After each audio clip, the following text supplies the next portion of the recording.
variables. So let's talk about each of these variables that we can pull. We can pull the page ID.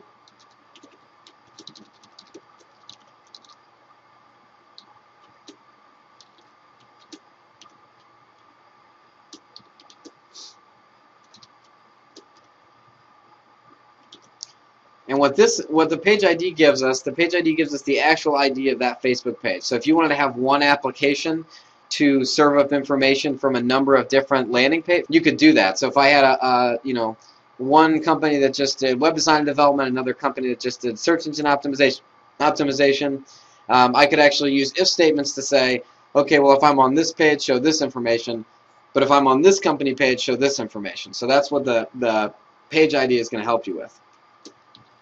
The next thing we want to capture is page admin, and I'm going to go ahead and just copy this this here so that it's a little bit quicker for us. Sign request. This is going to be page admin, and what this is going to tell us, this is a Boolean variable, and it's going to give us a 1 or a 0. 1 if the person viewing the page is an admin, and 0 if the person is not.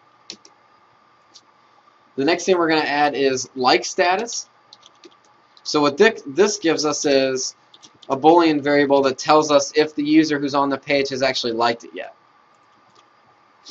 So here we can say stick with page, and then we'll go ahead here, change this to liked. The next one we're going to add is country.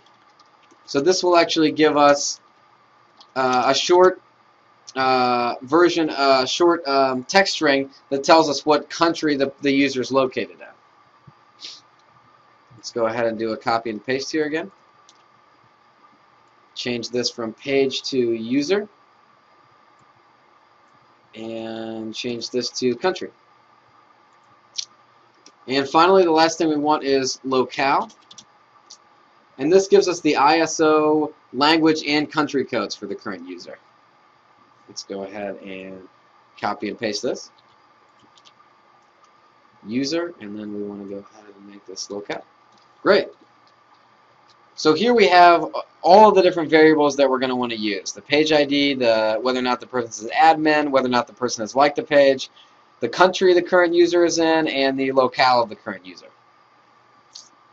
So this is great. We have this information. It's nice, but we're not using it. And so the best way to figure out if we're actually capturing this information is to go ahead and paste it or echo it using PHP onto the screen. So let's go ahead and right inside of our container before our first image, let's go ahead and echo